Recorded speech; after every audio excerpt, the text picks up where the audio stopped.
This is a generational heist for the Los Angeles Lakers as we have a shocking new report surrounding the Lakers and one particular player that has huge implications going forward as Rob Pelinka continues to navigate this offseason. We're going to break down this new report and discuss who this player is, but also how this factors into the Lakers' plans. We also have a few other updates on the Lakers' pursuit of a center as a decision inches closer and closer. But before we get into it all, folks, if you're a part of the percentage who aren't subscribed to the channel, this is the place to be for daily Lakers content. Make sure to hit the subscribe button. Thank you guys again for your continued support over here as we are on the road to the big goal of 20,000 subscribers. Ladies and gentlemen, there's a lot to go over today. And of course, the Lakers right now are being named with a bunch of players, of course. And one of the interesting names that has popped up in general on the market here has been Damian Lillard. And of course, yesterday, the Milwaukee Bucks decided to waive and stretch out his contract over 5 years in order to sign Miles Turner to a contract. And as a result, Damian Lillard has now been available for a lot of teams, and especially teams who don't have a lot of money available. And the Lakers have emerged as a suitor for Damian Lillard. And there's a bunch of different things here, but let's start with this. So the Lakers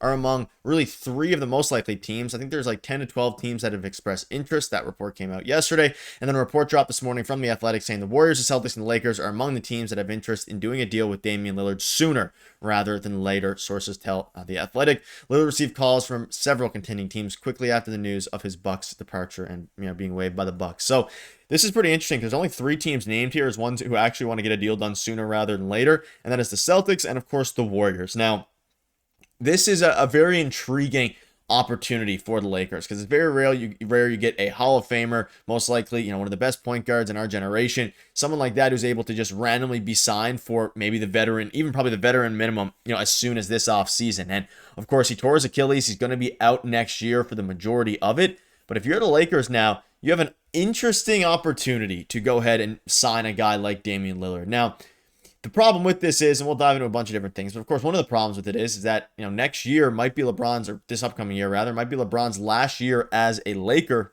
And as a result, makes any move, especially acquiring somebody who's going to be out for the majority of next season, very intriguing to say the least, and maybe a bit more complicated than some of these other teams that have a more clear future. And even teams like the Boston Celtics, of course, they have Jason Tatum who's out for next year as well, but they could maybe sign Lillard and then pair him with Tatum for the next year, assuming things work out and things like that. And you can see here again, here's the full report. So Lillard from the Warriors, the Lakers, and the Boston Celtics are expressing interest. He could sign with the team and rehab his torn Achilles under the club's supervision, or sit out the entirety of next season and reevaluate the future afterwards. 34-year-old suffered the injury in the first round playoff exit. Milwaukee reportedly decided to waive him and stretch it on Tuesday, but apparently, he is elated because it allows him to join a contender without putting a significant amount of weight on the financial element of his decision. And we know, there's $113 million left in his contract. And of course, last year he was extremely good. And something lost in all this is, of course, he was waived. People, maybe if you didn't watch the Bucks last year, didn't realize how good he actually was. He was still very effective last year. Now, was he good in his time with Milwaukee as his time in Portland, even the tail end of his contract? Absolutely not. But he averaged 24 points a game in both years. Last year specifically, averaged 7 assists and 5 rebounds. He would be a very good player to have on the team, obviously, right? Now, by the time he'd be ready, he'll be entering his age 36 season unless he comes back towards the tail end of next year. And, of course, these are conversations that Rob Pelinka will be having with, Damian Lillard in his camp. What's the possibility of you actually being available and ready for the end of next season, maybe even for a playoff push? Because this Lakers team doesn't really have a backup point guard right now. You have Gabe Vincent. Will he get moved off in a deal for a center? Depending if they, what they do, of course, trade Ayton, all these different things. It's going to be very intriguing. Now, as you start to look at it even more, pairing him with Luka Doncic for the final couple years, maybe of Dame's career, or maybe for the past, 3 years, could be a very interesting thing. Now, defensively, a bit of a nightmare. And that's, it becomes now an interesting idea. You can see this here. One of these moves the Lakers can make is acquiring Damian Lillard. And again, there's a lot of teams that are interested in it, but the biggest part of this report here is that they're interested in doing a deal sooner rather than later. So that would assume now that the Lakers are fine with him rehabbing with the team for most of the year, being on the bench, all these different things, maybe some good vibes, some veteran leadership.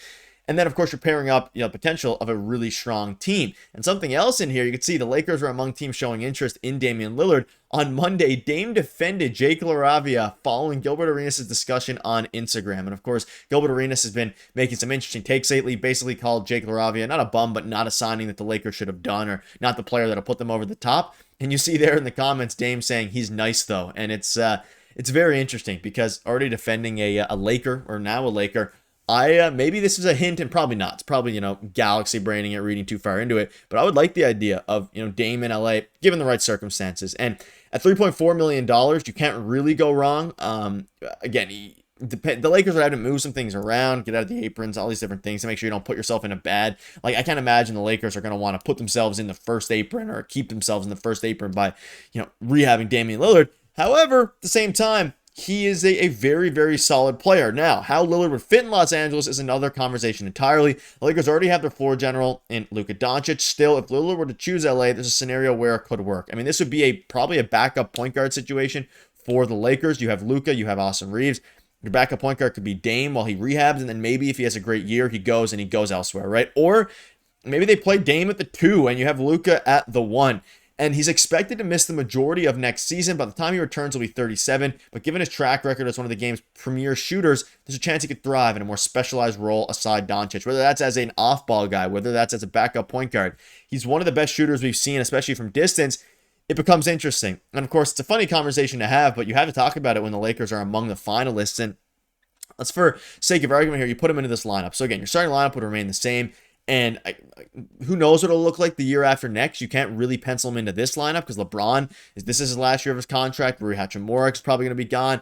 Future of Austin Reaves, probably going to stay, probably sign an extension. But you look at the bench, like, even if he comes back towards next season, if he plays that backup point guard spot instead of Gabe Vincent, it opens up a lot of opportunities. But again, he's going to be out for an extremely long period of time. So it's going to be interesting to see. I mean, the Lakers being among the finalists for him is an intriguing, sight. I think it probably makes more sense for the Celtics maybe, or the Warriors, depending on that. But the Lakers are among the teams who are super interested in the former superstar, and maybe he could, rejuvenize his career. I'm sure he's looking for one more decent payday. But at the end of the day, he's getting paid for the next 5 years till he's 40, basically, for $22.5 million because the Bucks decided to go ahead and sign Miles Turner, which I don't think moves them either. But one other thing here before we wrap up, I saw this tweet here, and whether their center situation, of course, it obviously is what it is. But regarding the backup center spot, and we had a video covering the Lakers being interested in Nick Richards. I just want to bring this up. Let me know down below in the comment section right now.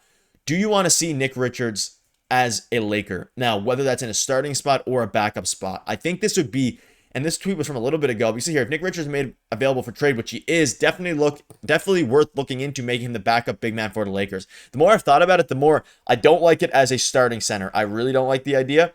And this tweet's a little bit old, but I wanted to bring it back because people were talking about bringing in Nick Richards as a backup center a few weeks ago and a couple weeks ago, like this tweet, prior to the Lakers actually being interested in him as the starting center. I think as a backup center, Nick Richards could be a very interesting option. I just want to get your guys' thoughts on that, not as a starting center, as the backup center. Could be a perfect fit, but that'll wrap it up. Let me know down below what your thoughts are on all this. Thank you guys for watching. You guys are beasts. Cheers.